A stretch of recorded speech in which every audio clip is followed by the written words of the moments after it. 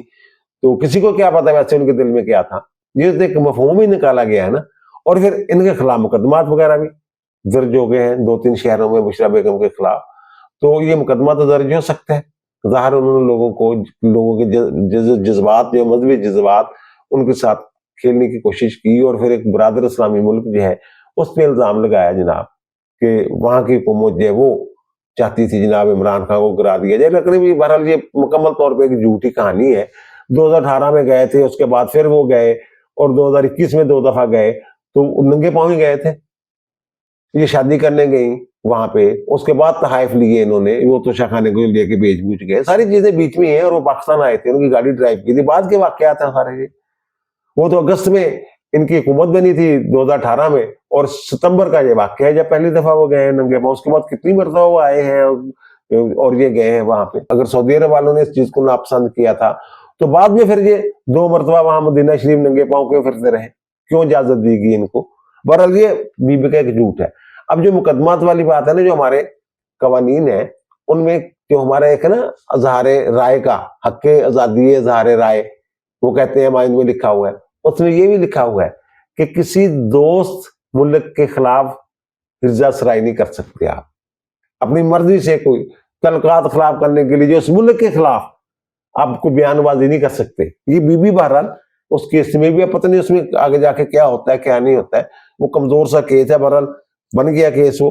اور دوسری جو بات ہے کہ ایک اور چیز جو ان کے خلاف جاری ہے کہ وہ جو پارا چنار میں ہوا ہے سانحہ، تو اس میں اب ہر بندے کی زبان پہ یہ بات ہے، جو وہاں لوگ ہیں خیبر پختونخوا میں، پارا چنار میں جو لوگ ہیں وہ لوگ، اور جو لوگ دوسرے پاکستان میں، ہر بندہ یہ کہہ رہا ہے یار یہ جو احتجاج کے پیچھے، کال کے پیچھے وہاں کے گنڈا پور صاحب جو ہے یہ پڑے ہوئے اس کو کامیاب کروانے کے لیے. تو اس پارا چنار والا جو معاملہ ہے اس پہ آنکھیں بند کر کے کیوں بیٹھے ہوئے تھے؟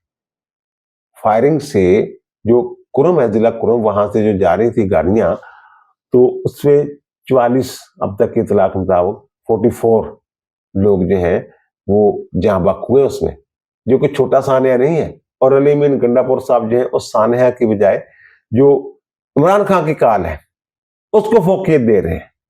اور یہ چیز جو ہے یہ لوگوں کو پسند نہیں آ رہی، یہ بھی ان کے خلاف جا رہی ہے کہ یار کتنے دن لوگ نے. اور ادھر جو ہے وہ 44 جنازے پڑے ہوئے ہیں، ادھر یہ اپنا جشن منا رہے ہیں تیاریوں کے لیے، جن کا ایک ڈول دھمکے کا نظام ہوتا ہے جس طرح یہ کرتے ہیں اس طرح کی باتیں آپ نے دیکھی ہوگی. فوٹیجز جو ہے عارف الوی صاحب بھی پہنچے ہوئے ہیں اور بھی بہت سارے لوگ پہنچے ہوئے ہیں. پارا چنار والا جو ایشو ہے نا، پارا چنار میں ہمیشہ حالات ایسے نہیں تھے. یہ جو وہاں شیعہ کمیونٹی جو ہے وہ بھی بڑی تگڑی ہے، اور جو سنی ہے وہ اہل سنت جو لوگ وہاں رہتے ہیں وہ بڑے شریف النفس قسم کے لوگ ہوا کرتے تھے کسی دور میں. تو پھر بعد میں کچھ معاملات ایسے ہوئے جو خلیج میں افغانستان میں ہوا، پھر شام میں جو کچھ ہوا، پھر داعش والا معاملہ آ گیا، القاعدہ آ گیا اور کچھ اور آ گئے، پھر زینبین آ گئے، کلعدم تنظیمیں جو ہیں وہ آ گئی، پھر وہ جو سنی حضرات ہیں، ظاہر ہے وہ تین طرف تو افغانستان کے اضلاع لگتے ہیں اس کو، پارا چنار کو، پاکستان سے پہلے ایک راستہ جاتا ہوتا تھا، اب دو جا رہے ہیں، دو سڑکیں جا رہی ہیں، تو ان کے ساتھ ان کے جو سڑکیں سرحدیں وہ زیادہ ملی ہوئی، تو پھر وہاں سے جو سنی حضرات ان کو بھی سپورٹ ملنا شروع ہو گئی اور وہ بھی وہاں سے آگے جناب تربیت یافتہ ہو گئے، اس طرح کے وہاں جو حالات ہے۔ یہ دراصل ضلع کرم میں بشہرہ کے قریب دو گاؤں ہیں، ایک گاؤں ہے گلاب ملی خیر، یہاں شیعہ برادری بستی ہے، اور دوسرا گاؤں ہے وہ وہاں اہل سنت بستے ہیں۔ وہاں ان کے درمیان یہ قبائلی انداز میں نا، قبائلی طور پہ ان کے جھگڑے ہوتے ہیں، وہاں کوئی 100 کنال اراضی کا جھگڑا ہے۔ یہ پہلے قبائلی طرز میں جھگڑے ہوتے تھے، پھر بعد میں جو میں نے عرض کیا کہ وہاں سے تربیت یافتہ جو لوگ آئے ہیں، دہشت گرد جو ہیں، پھر جناب انہوں نے فرقہ وارانہ انتہا پسندی کا یہ جو معاملہ بن گیا، فرقہ وارانہ دہشت گردی کی صورتحال اختیار کری ہے۔ یہ جو زمین والا، پہلے جو جرگہ وہاں بڑا فعال ہوتا تھا، ایکٹیو ہوتے تھے، وہ بٹھاتے تھے، صلح ہو جاتی تھی، پھر کچھ عرصہ امن رہتا تھا، پھر گڑبڑ شروع ہو جاتی تھی، تو انہوں نے اب سارا دھیان جو دیا ہوا ہے، یہ دیا ہوا ہے اس کی طرف، کال کی طرف، احتجاج کی طرف، ادھر دھیان ہی کسی کا نہیں تھا، اور وہاں اتنا بڑا سانحہ ہو گیا۔ یہ چیز جو ہے یہ ان کے خلاف جا رہی ہے، علی بن گنڈاپور صاحب اور پی ٹی اے کی جو حکومت ہے وہاں، اس کے خلاف۔ اور دوسرا یہ کہ پولیس اور دیگر جو حساس ادارے ہیں جو لوگوں پہ نظر وغیرہ رکھتے ہیں، انہیں خصوصی طور پہ یہ ہدایت کی گئی ہے کہ احتجاج میں شامل لوگوں میں سے جو افغان ہوں گے ان پہ آپ نے خصوصی نظر رکھنی ہے، یعنی افغانوں کے لیے کوئی معافی نہیں ہوگی، ان کو بھاگنے کا راستہ نہیں دینا آپ لوگوں نے، ان کو پکڑنا ہے، کیونکہ ایسی اطلاعات موجود ہیں کہ جو ایک تو طالبان والا ایشو چل رہا ہے نا، کہ طالبان کو انہوں نے یہاں بسانے کی کوشش کی، عمران خان نے اور فیاض امیر صاحب نے، تو وہ لوگ جو ہیں اب ان کے لیے، پی ٹی اے والوں کے لیے کام کرتے ہیں، ان کے ورکر کے طور پہ یا ورکر کے روپ میں وہ ان کے ساتھ آتے ہیں۔ اچھا، اب یہ کوئی راز نہیں ہے کہ جو افغان ہیں وہ ان کے جلسوں میں، پی ٹی اے والوں کے جلسوں میں آتے ہیں، اور وہ پیسے لے کے بھی وہ جو اپنی خدمات ہیں وہ دیتے ہیں افغان جو ہیں۔ تو بہرحال ابھی دیکھا ہی ہوگا آپ نے، 1-2 دن پہلے جو 10 لوگ ہیں 9 مئی کے مجرم جو ہے ان کو سزائیں ہوئی ہیں، تو ان میں 4 افغانی ہیں، باقاعدہ بتایا گیا جناب کہ یہ 4 جو ہیں یہ افغان ہیں، اور باقی جو ہیں 6 جو ہیں یہ پاکستانی ہیں، اور ان کو 6 سال تک جو ہے وہ قید کی سزا ہوئی ہے۔ اور یہ کہا جا رہا ہے کہ 9 مئی کا یہ پہلا مقدمہ ہے جس میں سزا ہوئی، ایسا نہیں ہے، یہ 9 مئی کا پہلا مقدمہ نہیں جس میں سزا ہوئی ہے۔ پہلا مقدمہ جو سزا ہوئی تھی وہ مارچ، اسی سال 2024 میں مارچ میں گجرانوالہ کی جو انسداد دہشت گردی عدالت ہے نا، وہاں بھی خاتون جج نتاشا نسیم، انہوں نے 51 مجرموں کو سزا دی تھی 5 سال تک قید کی، اور اس میں مقدمے میں عمران خان، شاہ محمود قریشی، حماد اظہر، گنڈاپور وغیرہ بہت سارے لوگ ملزم بھی ہیں اس کیس میں بھی، جن میں وہ سزائیں ہوئی ہیں۔ عمران خان کا چلان ذرا لیٹ ہو گیا تھا، ان سے انکوائری مکمل نہیں ہوئی تھی، باقی لوگ یہ مفرور ہیں وغیرہ کیا ہے پتہ نہیں، اب ضمانتیں ضمانتیں کروا لی ہیں شاید انہوں نے، تو یہ پہلا مقدمہ نہیں ہے۔ بہرحال حکومت کہہ رہی ہے جناب ہمارے انتظامات مکمل ہیں، نہیں آنے دینا اسلام آباد، اور پی ٹی اے والے خاص طور پہ گنڈاپور صاحب جو ہیں وہ بھی یہ کہہ رہے ہیں، اور جن کے دیگر لیڈر ہیں وہ بھی یہ کہہ رہے ہیں جناب عمران خان کا حکم آ گیا ہے۔ وہ گوہر علی خان جو بیرسٹر صاحب ہیں وہ بھی یہ کہہ رہے تھے جب حکم آ گئے تو اب تو ہم نے جانا ہی جانا ہے، اسلام آباد پہنچنا ہی پہنچنا ہے۔ تو لیکن دوسری طرف جو ان کے لوگ ہیں پی ٹی اے کے، جو اندر کھاتے باتیں ہو رہی ہیں، وہ کہہ رہے ہیں پہنچن کوئی نہیں دینا۔ ان کا جو اجلاس ہوا ہے پشاور میں، وہاں سے جو اطلاعات آئی ہیں ذرائع سے، ان کے مطابق وہ یہ سمجھ رہے ہیں کہ جناب حکومت نے اتنی سختی کرنی ہے کہ ہم اس طاقت کا، جو حکومت کی طاقت ہے، اس کا مقابلہ نہیں کر سکیں گے، ہمارے لوگ بھی نہیں کر سکیں گے۔ اور پھر 2-3 جو میں نے واقعات حالات کی بات کی ہے کہ قدرتی طور پہ حالات ان کے خلاف جو ہو گئے ہوئے ہیں، تو وہ ساری چیزیں اگر دیکھی جائے تو اب یہ ان کے پلان ہے کہ جناب زیادہ لڑائی جھگڑا نہیں کرنا، سردست جو میری اطلاع ہے اب تک کی جو اطلاع ہے کہ بس ٹھیک ہے، جہاں تک جا سکے جائیں گے، کوشش کریں گے، گنڈاپور صاحب کریں گے کوشش، وہ والے صاحب جو ہیں، باقی وہ کہتے ہیں باقی شہروں میں وہ آنے شانے کی واسطے اتنی نہیں ہے، بس اپنے شہروں میں آپ نے کرنا ہے، یہ بھی پلان تھا ان کا۔ اور جو میں نے پتہ کیا ہے لاہور سے, فیصل آباد سے, خانیوال سے, 3 شہروں سے میں نے یہ پتہ کیا ہے کہ وہاں کیا صورتحال ہے. تو یہ پتہ چلا ہے کہ جناب وہاں تو جو وہاں کے لیڈر ہیں پی ٹی اے کے, انہوں نے کوئی ٹرانسپورٹ وغیرہ کا انتظام نہیں کیا. وہ کہتے ہیں بکنگ نہیں ہو رہی, مل نہیں رہی گاڑیاں چاہیے. تو اب پھر یہ ان کو یہ ہدایت کر دی گئی ہے. اور لاہور میں جو سلیمان اکرم راجہ صاحب کے حوالے سے یہ خبر آئی ہے, جو ان کے سیکرٹری جنرل ہیں, کہ جناب یہ بھی کوئی انتظام نہیں کیا انہوں نے. بس یہ ہے کہ لاہور میں جو نکلیں گے وہ کھپ چھپ ڈالیں گے اور مصروف رکھیں گے انتظامیہ کو, پولیس کو. اسی طرح باقی شہر جو ہیں پنجاب کی میں بات کر رہا ہوں, تو وہاں بھی کچھ ایسی صورتحال ہے کہ جانے جونے کی کوئی تیاری نہیں کسی کی بھی. ہاں کوئی 500 300 400 1000 بندہ لے کے نکل آیا سڑک پہ, ایک دفعہ ٹائر شاید جلا دیا, بس یہ ہے. اب یہ جو اس طرح کے احتجاج ہوتے ہیں, پرامن احتجاج ہوتے ہیں نا, کہ باقی لوگوں کی زندگی جو ہے وہ متاثر نہ ہو, کاروبار زندگی چلتا رہے. ایک تو وہ یہ جو انتشاری قسم کا ہوتا ہے, ان کا مقصد ہوتا ہے جو کاروبار زندگی ہے, جو زندگی کا نظام ہے, وہ درہم برہم کر دینا, مفلوج کر دینا اس کو. اس میں تو یہ کامیاب ہو گئے ایک طرح سے. اب حکومت نے خود ہی پورا اسلام آباد جو ہے اس کو بند کر دیا ہوا ہے. وہ وہاں جو انٹرنیٹ سروس ہے اس کے بارے میں بھی باتیں ہو رہی ہیں, بلکہ وہ کہہ رہے ہیں کہ نا وہاں تو بند ہوگا, باقی شہروں میں کہیں کہیں ہوگا جہاں ضرورت سمجھیں گے وہ. تو مفلوج تو کر دی زندگی انہوں نے. اور دوسری طرف حکومت سمجھ رہی ہے کہ جب انہوں نے جو اعلان کیا تھا نا اور بلیک میل کرنے کی کوشش کی تھی کہ نا اسلام آباد میں پہنچنا ہے, تو یہ ہماری کامیابی ہو کہ ہم بلیک میل نہیں ہوں گے ان سے, اور یہ دیکھے نہیں آنے دیا ہم نے. جس کو کہتے ہیں ریاست کی ریٹ, وہ کال ان کے وہ کہہ رہے ہیں. اور وہ کہہ رہے ہیں جب اپنے عمران خان صاحب رہا ہو کر جیل سے باہر آ کے کھڑے ہو کے کہیں کہ آپ واپس چلے جاتے چلے جانا, ورنہ بہ جانا جتنے جتنے بھی ہونا, اور نہیں بہ ہونا. انہوں کو انتظام ہی نہیں ہے گا. انہیں کام ہے کہ انہیں دی کال خان صاحب دی, اور یہ حالات کا بھی عمل دخل ہے گا جہاں میں اگے پہلے ذکر کیتا. اور پھر میں نے ایک صاحب سے پوچھا, میں نے کل بیٹھک میں بھی یہ بات کی تھی, یہ 3-4 دن پرانی بات ہے, جب بشرا بیگم کی تقریر ہوئی تھی تو اس کے بعد میں نے ان سے پوچھا کہ یار یہ عمران خان بشرا بیگم پہ اتنا انحصار کیوں کر رہا ہے. وہ کہہ رہے ہیں عمران خان نے تو ہمیشہ بشرا بیگم کی بات جو ہے اس پہ عمل کیا ہے. تو اب عمران خان وہ وکیل ہے, وہ صاحب ان کا عمران خان نے یہ کہا تھا ایک مرتبہ کہ ایک فیصلہ ہے جو میں نے بشرا بیگم کی مرضی کے بغیر کیا, اس کے کہنے کے باوجود میں نے دباؤ میں آ گیا ان کے فوجیوں کے اور ادھر ادھر, وہ تھا جناب عثمان بزدار کو ہٹانا. اب آپ سب کو پتا ہے یہ بات ہوتی رہی تھی, جب یہ کہا جاتا تھا عثمان بزدار کے ذریعے فرق ہوگی, لوٹ مار شروع کی تھی اور انہیں خلاف بڑی شکایتیں آ رہی ہیں ہٹاؤ ہٹاؤ, وہ ہٹاؤں نہیں سی. ایک تو سیاسی وجہ یہ تھی کہ عثمان بزدار کو ہٹا دیا تو دوبارہ کس کو وزیر اعلیٰ بناؤں گا, وہ دوبارہ وزیر اعلیٰ منتخب ہو سکے گا کہ نہیں ہو سکے گا. یہاں مسلم لیگ نون جو ہے اس کی بڑی تگڑی نمائندگی تھی پنجاب اسمبلی میں. تو دوسرا بیگم صاحب نے کوئی این سے صاحب سب لگا کے شروع میں ان کو بتایا تھا کہ جناب عثمان بزدار نام کا ایک بندہ ہوگا, اس کو آپ لگائیں گے, وہی جو فرق ہوگی نہیں, اس کی سفارش سرش کی تھی. وہ صاحب بتا رہے تھے کہ عمران خان کا یہ کہنا ہے کہ اگر وہ بشرا بیگم کی بات مان لیتا اور عثمان بزدار سے استعفیٰ نہ لیتا نا, تو پھر میں ان حالات کا شکار نہ ہوتا جن کا مجھے سامنا کرنا پڑ رہا ہے. وہ کال ان کے, یعنی وہ کہہ رہے ہیں وہ اور پکے ہو گئے ہیں اس بات پہ کہ بشرا نے کہا تھی عثمان گیا تو تم ہی گیا. ہوا بھی ہے جی. اب انہوں نے 28 مارچ 2022 کو استعفیٰ لیا تھا, گئے تھے وہ ملاقات کرنے کے لیے اور استعفیٰ دے آئے تھے, اور 1 اپریل 2022 کو ان کا استعفیٰ جو ہے وہ منظور ہوا تھا. اور اس کے 8-10 دن بعد ان کی حکومت گھر چلے گئی تھی عمران خان کی, عدم اعتماد تحریک عدم اعتماد جو منظور ہو گئی تھی.